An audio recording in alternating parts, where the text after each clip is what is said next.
guys, welcome back to my channel. It's Evie from Ev's Eats. So today I'm going to be sharing with you a really fun summer recipe. We are going to be making my sweet and savory black bean pork kebabs.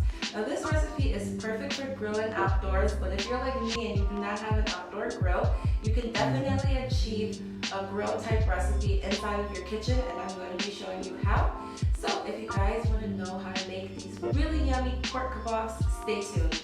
Alright, so I'm starting off with a pound of pork tenderloin, and what I'm going to do is cut them into 1.5 size chunks. This is the perfect size for kebabs. You want to make sure that they are bite-sized.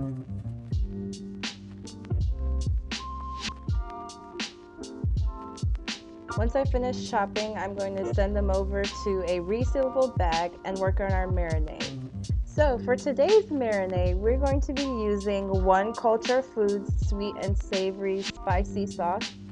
And they were kind enough to send me 3 of their sauces to try out and collaborate with them on a recipe. And I was really excited to do this just because of the flavor profile that I read. So the sauces are based on global flavors that we wouldn't necessarily get here in America. And I absolutely love how bold and in your face the flavors of these sauces are. You guys, this fermented black bean sauce goes so well with pork. It's so flavorful.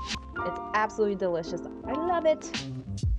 Alright, so to season our pork, I created a spice blend of some salt, garlic powder, black pepper, cumin, Italian seasoning, and I'm going to add in 3 tablespoons of our black bean sauce and 2 tablespoons of some grade B dark maple syrup. Then I'm just going to seal the bag and toss it all together, make sure all the pork is coated, and put it in the fridge to marinate for 30 minutes. So while our pork is marinating, I'm going to cut up our vegetables that we're going to use for our kebabs. 1.5 inch sizes is fine. I'm also going to soak my wooden skewers in water before we start using them because you don't want them to burn. And then after our pork has marinated, it's time to assemble the kebabs.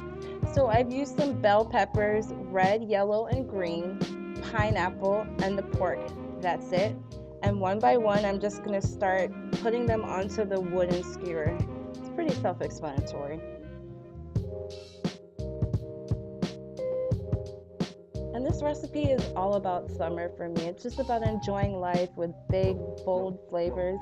I love the Asian/Chinese profile behind it. Those are some of my favorite flavors to use in the recipe, and it's perfect with the pork.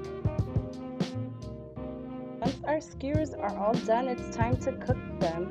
So you have options when it comes to cooking these. You can use an outdoor grill, you can use an indoor grill like this George Foreman grill, or you can use a cast iron skillet, which is what I use today. So if you're like me, living in a tiny apartment with no outdoor grilling, cast iron skillet does the trick. So I'm just heating a little oil in the cast iron skillet. I'm making sure I got the pan super hot, and I'm just gonna drop the kebabs in. So we're gonna cook this in a skillet for about 15 to 20 minutes, making sure to consistently turn the kebabs so that all the pieces get a chance to char and cook evenly. And then I'm gonna transfer to a baking sheet and bake these in the oven for another 10 minutes at 375 degrees. Gotta make sure that pork is cooked through. And that is it. Our kebabs are all done.